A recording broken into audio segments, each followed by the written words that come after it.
नमस्कार विद्यार्थी मित्रांनो, स्वागत आहे तुमचं आजच्या व्हिडिओमध्ये। आजच्या व्हिडिओमध्ये आपण काही नावाजलेली संग्रहालय या असणाऱ्या मुद्द्यामधील जगातलं तिसरं नावाजलेलं संग्रहालय पाहतोय। संग्रहालयाचं नाव आहे national museum of natural history, United States of America. म्हणजे बघा, इतिहासातील पाठ क्रमांक 9 ऐतिहासिक ठेव्यांचं जतन, त्यामधील मुद्दा क्रमांक 2 9.2 जगातील काही नावाजलेली संग्रहालय हा मुद्दा आपण पाहत होतो। या अगोदरच्या व्हिडिओमध्ये आपण जगातील नावाजलेल्या संग्रहालयांमध्ये लोव्र संग्रहालय फ्रान्स आणि ब्रिटिश संग्रहालय इंग्लंड या दोन संग्रहालयांचा अभ्यास केला। आता आजच्या व्हिडिओमध्ये आपण उरलेल्या दोन संग्रहालयांचा अभ्यास करणार आहोत। मग आजच्या व्हिडिओमधला आपला महत्त्वाचा मुद्दा आहे जगातल्या नावाजलेल्या संग्रहालयापैकी तिसऱ्या क्रमांकाचं संग्रहालय, ते म्हणजे national museum of natural history, United States of America. म्हणजे नैसर्गिक इतिहासाचं संवर्धन करणारे किंवा नैसर्गिक इतिहासाचं एक वस्तू संग्रहालय अमेरिकेमध्ये स्थापन करण्यात आलं। चला तर बघूयात, त्याच्याबद्दल माहिती घेऊया। अमेरिकेतील स्मिथसोनियन इन्स्टिट्यूशन या संस्थेच्या व्यवस्थापनाखाली असलेलं नैसर्गिक इतिहासाचं हे संग्रहालय इसवी सन 1846 मध्ये सुरू करण्यात आलं। बघा विद्यार्थी मित्रांनो, अमेरिकेमध्ये स्मिथसोनियन नावाची एक संस्था आहे। स्मिथसोनियन इन्स्टिट्यूशन नावाची एक संस्था होती आणि त्या असणाऱ्या संस्थेच्या देखरेखीखाली, संस्थेच्या व्यवस्थापनाखाली 1846 मध्ये national museum of natural history या असणाऱ्या संग्रहालयाची स्थापना करण्यात आली। रिकाम्या जागेसाठी आपल्याला प्रश्न विचारला जाईल, अमेरिकेमधील डॅश डॅश या असणाऱ्या संस्थेच्या व्यवस्थापनाखाली या संग्रहालयाची निर्मिती झाली। आपण उत्तर देऊ शकतो स्मिथसोनियन इन्स्टिट्यूशन। अमेरिकेमधील स्मिथसोनियन इन्स्टिट्यूशन या संस्थेच्या देखरेखीखाली, व्यवस्थापनाखाली इसवी सन 1846 मध्ये national museum of natural history हे नैसर्गिक इतिहासाचं संग्रहालय स्थापन करण्यात आलं। बघा पुढे, इथे वनस्पती, प्राणी यांचे अवशेष आणि जीवाश्म खनिजे, दगड, माती प्रजातींचे अश्मीभूत अवशेष मानव प्रजातींचे अश्मीभूत अवशेष आणि पुरावस्तू यांचे 12 कोटीहून अधिक नमुने संग्रहित केलेले आहेत। मग बघा आता मुलांनो, या national museum of natural history या संग्रहालयामध्ये नेमक्या कोणकोणत्या गोष्टींचा संग्रह केलेला आहे, तर त्याच्यामध्ये प्राचीन कालखंडामधील वेगवेगळ्या वनस्पती आणि त्या वनस्पतींच्या अवशेषांचा संग्रह आहे। प्राचीन कालखंडामधील काही प्राणी असतील, हत्ती असेल, डायनासोर्स असेल, वेगवेगळ्या जातीच्या प्राण्यांचे अवशेष त्या ठिकाणी संग्रहित करून ठेवलेले आहेत। वनस्पतींचे अवशेष संग्रहित करून ठेवलेले आहेत। आता वनस्पती आणि प्राण्यांचे अवशेष गोळा करायचे म्हणजे काय? प्राण्यांचे अवशेष म्हणजे त्या ठिकाणी हाडांचा सांगाडा, वनस्पतींचे अवशेष म्हणजे त्या ठिकाणी वनस्पतींची खोडं असतील, मुळे असतील, फांद्या असतील, लाकडं असतील, हे गोळा करून ठेवायचं आहे। मग वनस्पती, प्राणी यांचे वेगवेगळे नमुने त्या ठिकाणी गोळा करून ठेवलेले आहेत। तसंच जीवाश्म खनिजे, वेगवेगळ्या प्रकारच्या खनिजांचे नमुने त्या ठिकाणी गोळा करून ठेवलेले आहेत। प्राचीन काळातील खनिजांचे नमुने गोळा करून ठेवलेले आहेत। तसंच वेगवेगळ्या प्रकारचे दगड, प्राचीन, मध्ययुगीन, आधुनिक कालखंडामधील जे दगड आहेत त्या वेगवेगळ्या प्रकारच्या दगडांचे नमुनेसुद्धा त्या ठिकाणी गोळा करून ठेवलेले आहेत। तसंच प्राचीन काळापासून आजच्या काळापर्यंतचा जो मानव आहे, मानवाची जी प्रगती झालेली आहे, त्या मानव प्रजातीचे सुद्धा नमुने या ठिकाणी गोळा करून ठेवलेले आहेत। मानवी हाडांचे सांगाडेसुद्धा आपल्याला या संग्रहालयामध्ये पाहायला मिळतात। मग दगड आहेत, मानवी हाडांचे सांगाडे आहेत, मानव प्रजातीचे अवशेष आहेत, वनस्पतींचे अवशेष आहेत, प्राण्यांचे अवशेष आहेत, जीवाश्म खनिजे आहेत, अशा अनेक गोष्टी या ठिकाणी संग्रहित करून ठेवलेल्या आहेत। मग जवळजवळ या असणाऱ्या संग्रहालयामध्ये 12 कोटीहून अधिक नमुने संग्रहित केलेले आपल्याला बघायला मिळतात। म्हणजे अमेरिकेमधील national museum of natural history या नैसर्गिक इतिहासाच्या संग्रहालयामध्ये सुमारे 12 कोटी एवढ्या वस्तू आपल्याला त्या ठिकाणी पाहायला मिळतील। बघा, जे लुव्र संग्रहालय फ्रान्स होतं त्याच्यामध्ये 3,80,000 वस्तू होत्या। त्याच्यानंतर जे ब्रिटिश संग्रहालय इंग्लंड होतं त्या असणाऱ्या ब्रिटिश संग्रहालयामध्ये पण भरपूर प्रमाणामध्ये वस्तू आपण त्या ठिकाणी पाहिल्या. आणि जे national museum of natural history आहे त्याच्यामध्ये आपण 12 कोटीहून अधिक नमुने या ठिकाणी पाहू शकतो. बघा मुलांना, या ठिकाणी आपल्याला अमेरिकेमधील national museum of natural history या संग्रहालयाची चित्रे दिलेली आहेत किंवा त्या असणाऱ्या इमारतीचं एक छायाचित्र या ठिकाणी दिलेलं आहे. समोर चित्रामध्ये आपल्याला हत्तीची प्रतिकृती बनवलेली दिसत आहे. वनस्पती आणि प्राण्यांचे अवशेष ठेवलेले दिसत आहेत आणि लोक त्याचं निरीक्षण करत आहेत. प्रदर्शनामध्ये या गोष्टी ठेवलेल्या आहेत. चला या पाठामधील पुढचा मुद्दा घेऊयात मुलांनो.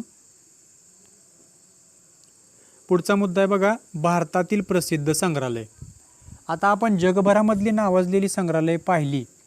आता आपण आपल्या देशाबद्दल माहिती घेऊया. आपल्या असणाऱ्या भारतीय देशामध्ये कोणकोणती नावाजलेली संग्रहालये आहेत ते आपण बघूया. बघा मुलांनो, Indian museum Kolkata, national museum Delhi, Chhatrapati Shivaji Maharaj Vastu Sangrahalaya Mumbai, Salar Jung museum Hyderabad, the Calico museum of textile Ahmedabad ही भारतातील प्रसिद्ध संग्रहालयापैकी काही आहेत. बघा मुलांनो, या मुद्द्याचा नीट आपल्याला अभ्यास करावा लागेल.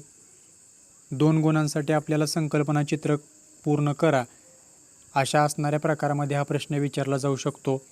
भारतातील प्रसिद्ध संग्रहालय हे संकल्पनेच्या आतमध्ये दिलं जाईल आणि त्याच्या बाजूने आपल्याला 4 संग्रहालयांची नावे लिहावी लागतील. संकल्पना चित्रासाठी या मुद्द्यावरती प्रश्न विचारला जाऊ शकतो. म्हणून आपण या मुद्द्यातील संग्रहालये आणि त्यांचं ठिकाण यांची नावे पाठ करून ठेवायची आहेत. जसं की Indian museum Kolkata, national museum Delhi, Chhatrapati Shivaji Maharaj Vastu Sangrahalaya Mumbai, Salar Jung museum Hyderabad, the Calico museum of textile Ahmedabad अशी नावे लक्षात ठेवा. छत्रपती शिवाजी महाराज म्हटलं की मुंबई लक्षात ठेवा. नॅशनल लेवल म्हटलं की दिल्ली लक्षात ठेवा. इंडियन म्युझियम म्हटलं की कोलकाता लक्षात ठेवा. कॅलिको टेक्सटाईल म्हटलं तर अहमदाबाद लक्षात ठेवा आणि सालारगंज म्हटलं तर हैदराबाद लक्षात ठेवा. अशा पद्धतीनं या मुद्द्याचा अभ्यास करून आपल्याला हा मुद्दा लक्षात ठेवावा लागेल, पाठ करावा लागेल. त्यावर आधारित संकल्पना चित्र आपण सोडवू शकतो. म्हणजे आपण या ठिकाणी सांगू शकतो की एकंदरीत आपल्या भारतामध्ये जवळजवळ 5 ते 6 प्रकारची संग्रहालये आपल्याला पाहायला मिळतात. चला तर मग बघूयात भारतातली काही प्रसिद्ध संग्रहालय. पुढचा मुद्दा घेऊया. मुद्दा आहे भारतातील संग्रहालय. कोलकाता येथील भारतीय संग्रहालय हे भारतातील पहिले संग्रहालय एशियाटिक सोसायटी ऑफ बेंगॉल या संस्थेमार्फत इसवी सन 1814 मध्ये स्थापन करण्यात आलं. बघा मुलांनो, या अगोदर आपण पाहिलं होतं इथं जे आहे इंडियन म्युझियम कोलकाता, याचंच नाव या ठिकाणी आहे भारतीय संग्रहालय. भारतालाच आपण इंडिया असं म्हणतो. मग इंडियन म्युझियम कोलकाता म्हणजे कोलकाता या ठिकाणी असणारं भारतीय संग्रहालय हे भारतातील पहिलं संग्रहालय म्हणून ओळखलं जातं. बघा, जर आपल्याला प्रश्न विचारला भारतातील पहिलं संग्रहालय कोणतं, तर आपण सांगणार आहोत भारतीय संग्रहालय कोलकाता किंवा इंडियन म्युझियम कोलकाता, दोन्ही एकच आहेत. इंडियन म्युझियम कोलकाता, भारतीय संग्रहालय कोलकाता हे आपल्या भारतामध्ये निर्माण करण्यात आलेलं पहिलं संग्रहालय होय. कोलकातामध्ये असणाऱ्या एशियाटिक सोसायटी ऑफ बेंगॉल या संस्थेमार्फत 1814 मध्ये या असणाऱ्या भारतीय संग्रहालयाची निर्मिती करण्यात आली. बघा मुलांनो, भारतीय संग्रहालय कधी निर्माण झालं, कोणामार्फत निर्माण झालं, तर कोलकात्यामध्ये असणाऱ्या एशियाटिक सोसायटी ऑफ बेंगॉल या संस्थेमार्फत 1814 या असणाऱ्या सालामध्ये भारतीय संग्रहालय कोलकात्यामध्ये निर्माण करण्यात आलं, ज्याची गणना भारतामधील पहिलं संग्रहालय म्हणून केली जाते. नीट लक्षात ठेवा मुलांनो. त्याच्यानंतर दुसऱ्या क्रमांकाचं संग्रहालय बघा, चेन्नई येथील इसवी सन 1851 मध्ये सुरू झालेले गव्हर्नमेंट म्युझियम हे भारतातील दुसरे संग्रहालय होय.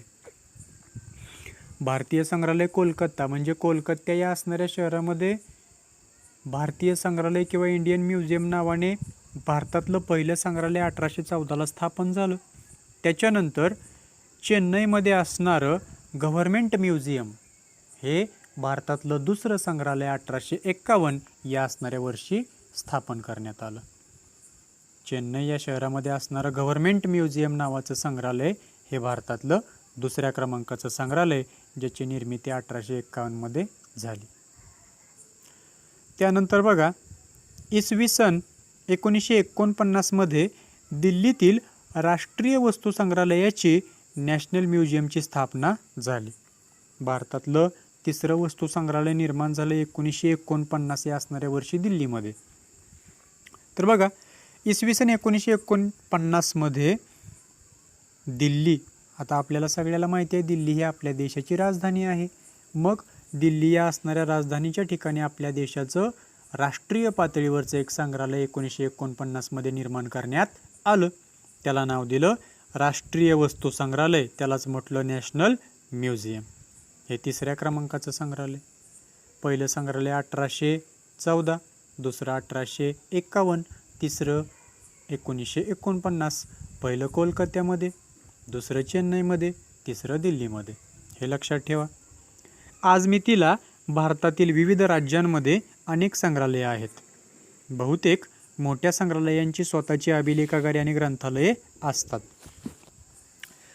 आज जर आपण विचार केला, आज 20व्या-21व्या शतकामध्ये जर आपण विचार केला, तर आज प्रत्येक घटक राज्यामध्ये आपल्याला वेगवेगळी संग्रहालये पाहायला मिळतात.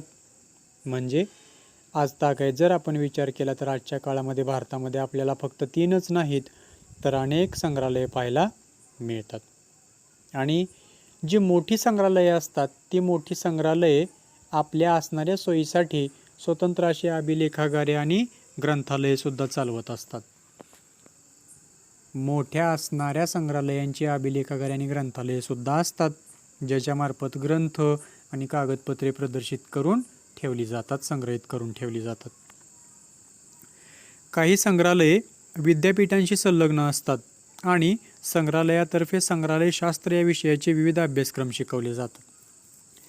आणि बघा, जी काही ठराविक मोठी संग्रहालये असतात, अशी काही संग्रहालये आहेत जी संग्रहालय शास्त्र या विषयाचं शिक्षण देणाऱ्या विद्यापीठांशी संलग्न म्हणजे जोडलेली असतात.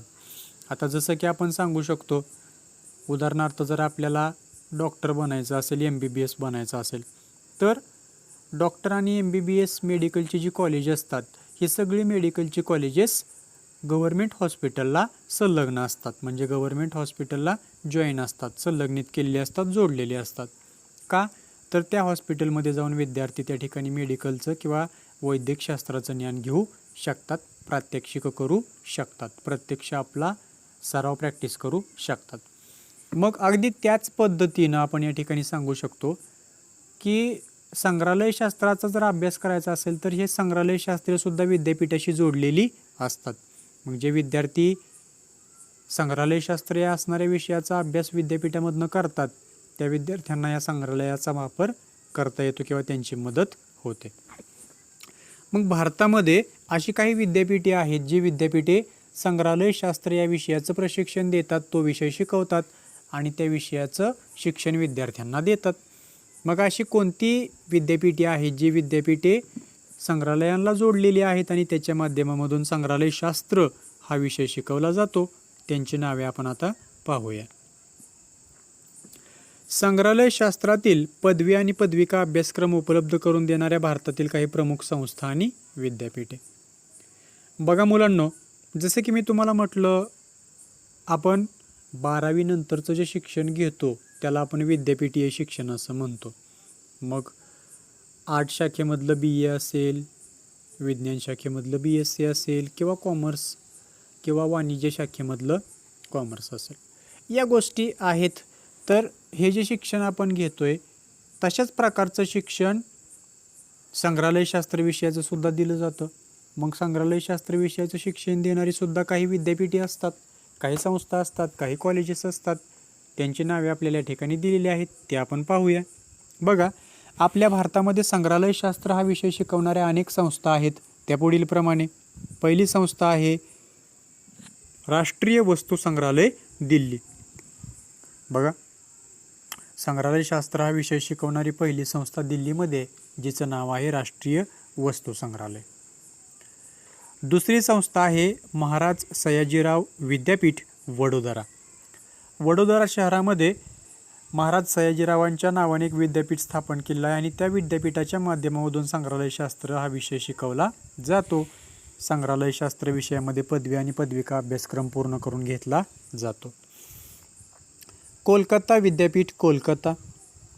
कोलकाता या शहरामध्ये कोलकाता या नावाने असणारं जे विद्यापीठ आहे ते विद्यापीठसुद्धा संग्रहालयशास्त्र विषयाची पदवी प्राप्त करून देतं किंवा त्याचं शिक्षण देतं. बनारस हिंदू विद्यापीठ वाराणसी. वाराणसी या शहरामध्ये असणारं बनारस हिंदू विद्यापीठ, या बनारस हिंदू विद्यापीठामधून संग्रहालयशास्त्रामध्ये पदवी आणि पदविका अभ्यासक्रम शिकवले जातात. त्याच्या माध्यमामधून आपण बनारस हिंदू विद्यापीठ वाराणसी यासारख्या विद्यापीठामधून संग्रहालयशास्त्राची पदवी घेऊ शकतो. अलीगड मुस्लिम युनिव्हर्सिटी अलीगड. बघा, अलीगड या असणाऱ्या ठिकाणी मुस्लिम युनिव्हर्सिटी जी आहे त्या असणाऱ्या मुस्लिम युनिव्हर्सिटीमध्ये संग्रहालयशास्त्र हा विषय शिकवला जातो. आणि शेवटची संस्था या ठिकाणी सांगितली जिवाजी विद्यापीठ ग्वालियर. ग्वालियर या असणाऱ्या शहरामध्ये असणारं जिवाजी विद्यापीठ या माध्यमामधून सुद्धा त्या ठिकाणी संग्रहालयशास्त्र हा विषय शिकवला जातो. म्हणजे बघा मुलांनो, जर आपल्याला संग्रहालयाचा अभ्यास करायचा असेल, संग्रहालयामध्ये काम करायचं असेल, संग्रहालयाचा व्यवस्थापक बनायचा असेल किंवा संग्रहालयाचं व्यवस्थापन चांगल्या पद्धतीनं करणं शिकायचं असेल, त्याच्या माध्यमामध्ये आपल्याला व्यवसाय करायचा असेल, नोकरी करायची असेल, तर आपल्याकडे संग्रहालयशास्त्र या विषयातली पदवी असणं गरजेचं आहे, शिक्षण असणं गरजेचं आहे. मग संग्रहालयशास्त्र या विषयाची पदवी आणि पदविका आपल्याला देणाऱ्या भारतात बऱ्याचशा संस्था आहेत ज्या आपण पाहिल्या. राष्ट्रीय वस्तू संग्रहालय दिल्ली, महाराज सयाजीराव विद्यापीठ वडोदरा, कोलकाता विद्यापीठ कोलकाता, बनारस हिंदू विद्यापीठ वाराणसी, अलीगड मुस्लिम युनिव्हर्सिटी अलीगड आणि जिवाजी विद्यापीठ ग्वालियर. अशा अनेक संस्थांमधून संग्रहालयशास्त्र हा विषय शिकवला जातो आणि त्या विषयाची पदवी आणि पदविका अभ्यासक्रम पूर्ण करून घेतलं जातं आणि विद्यार्थ्यांना पदवी दिली जाते. मग अशा संस्थांमधून पदवी घेणारे विद्यार्थी संग्रहालयशास्त्राचं व्यवस्थापन उत्तमरित्या करू शकतात. बघा मुलांनो, आजच्या या असणाऱ्या व्हिडिओमध्ये आपण जगातील नावाजलेल्या संग्रहालयापैकी national museum of natural history, United States of America या असणाऱ्या संग्रहालयाचा अभ्यास केला. त्यानंतर आपण भारतातील काही नावाजलेली संग्रहालये पाहिली, प्रसिद्ध संग्रहालये पाहिली. त्याच्यामध्ये आपण 4-5 प्रकारच्या संग्रहालयांचा अभ्यास केला. शिवाजी महाराज संग्रहालय मुंबई असेल, इंडियन म्युझियम कोलकाता असेल, सालारगंज हैदराबाद असेल, कॅलिको टेक्स्टाईल अहमदाबाद असेल, अशा बऱ्याचशा संग्रहालयांचा अभ्यास आपण या तासामध्ये केला. तसंच भारतामध्ये सर्वप्रथम कोणती 3 संग्रहालये निर्माण झाली ते आपण पाहिलं. त्याच्यामध्ये आपण सांगू शकतो 1814मध्ये कोलकातामध्ये निर्माण झालेलं इंडियन म्युझियम भारतीय संग्रहालय हे भारतातलं पहिलं संग्रहालय पाहिलं. त्याच्यानंतर 1851मध्ये चेन्नई या ठिकाणी गव्हर्नमेंट म्युझियम नावाचं दुसरं संग्रहालय निर्माण झालं. त्यानंतर 1949मध्ये दिल्ली या ठिकाणी राष्ट्रीय वस्तू संग्रहालय नावाचं तिसरं संग्रहालय निर्माण झालं. अशा संग्रहालयांची आपण माहिती घेतली आणि या असणाऱ्या व्हिडिओच्या शेवटी आपण संग्रहालयशास्त्र या विषयाचं शिक्षण देणाऱ्या काही विद्यापीठांची नावं या ठिकाणी पाहिली. हा मुद्दा नीट लक्षात ठेवा मुलांनो. संकल्पना चित्र पूर्ण करा यासाठी आपल्याला विद्यापीठाचं नाव आणि त्याच्या असणाऱ्या ठिकाणाचं नाव विचारलं जाईल. विद्यापीठाचं नाव दिलं जाईल आणि ठिकाण विचारलं जाईल. राष्ट्रीय वस्तू संग्रहालय दिल्ली, महाराज सयाजीराव विद्यापीठ वडोदरा. अशा प्रकारे आपल्याला संकल्पना चित्रे पूर्ण करा म्हणून 2 मार्कासाठी या मुद्द्यावर प्रश्न विचारला जाऊ शकतो. सर्व मुलांनी या असणाऱ्या मुद्द्याचं वाचन करून संग्रहालयाची नावे आणि त्याचं ठिकाणाचं नाव पाठ करून ठेवायचं आहे. ठीक आहे मुलांनो, थांबूयात आपण या ठिकाणी. धन्यवाद.